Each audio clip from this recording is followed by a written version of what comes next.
I am JoeSneaker, and we have just discovered a new artificial intelligence tool. It is called NotebookLM. You go to notebooklm.google, and what we did was ask it a question.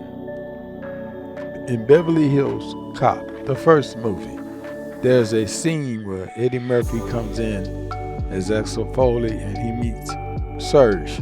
I'm going to let artificial intelligence take over on that. What it's supposed to do is create a podcast based on what you feed to it. I gave it that example and I told it to go ahead and create a short podcast. And this is what it came up with. I'm impressed. All right, everybody, buckle up, because today we are diving into one of the most iconic scenes in comedy movie history. It's that unforgettable moment in Beverly Hills Cop where Axel Foley walks into that swanky art gallery and meets, well, you know who, Surge. Oh, man, pure comedy gold right there. Right, but here's the thing. How much of that was actually in the script? Like, was it all Eddie Murphy just doing his thing, or was there some planning behind the billions? We're on a mission to find out. And luckily, it seems like I've got some pretty good intel on this one. From what I'm seeing, a lot of sources point to that scene being, shall we say, heavily reliant on improvisation. Okay, yeah. Which, knowing Eddie Murphy's comedic style wouldn't be surprising. Yeah. Right? The guy's a legend when it comes to riffing. But it's more than that. It's like, the scene works because of it. You know what I mean? It doesn't feel like someone just yelling random jokes. Oh, for sure. And that's where the real magic of ad-libbing, especially in comedy, comes into play. Because you're right, it can't just be random. It's all about using your instincts, that comedic timing, to build on what's happening in the moment and make it even funnier.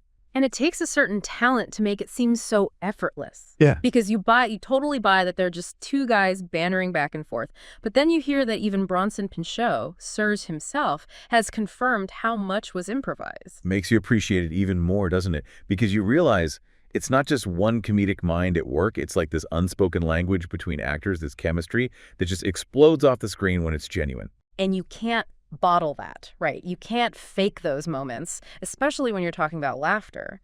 I mean, when Axel's describing those super cops in Detroit and Pinchot just loses it, come on, you know that wasn't scripted. Exactly. Genuine reactions like that are pure gold for a scene because the audience picks up on that. It makes us feel like we're in on the joke, sharing that moment with them. Speaking of being in on the joke, though, we do have to acknowledge there was probably some level of structure involved, right?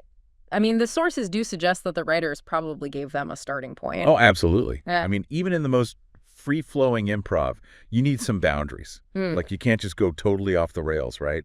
The consensus seems to be that they had the basic premise. Axel's at the gallery. He needs to find out about Jenny Summers, and then they just let Eddie and Bronson loose. And thank goodness they did. But think about that, even with those loose guidelines, to have the comedic instincts to come up with those lines on the spot. It's mind-blowing. And it just goes to show, sometimes the best moments in film, those scenes that we quote for years to come, are born out of that kind of spontaneous creativity. It's true, but it does make you wonder, doesn't it? Knowing how much of that scene was improvised, does it change how much you enjoy it? Does it make it even funnier knowing it was off the cuff, or does it make you appreciate the skill involved even more? I don't know about you, but I kind of like not knowing exactly where the improv begins and ends. Yeah. Keeps the magic alive, you know? I can get behind that. Keeps you on your toes, wondering which lines were pure Eddie and which ones were maybe, just maybe, in the script. Exactly. Yeah. And that's the beauty of a scene like this. It keeps us talking, keeps us laughing, and keeps us appreciating the genius of those unscripted moments. All right, everyone, something to ponder next time you find yourself quoting Surge and those bananas. Until next time.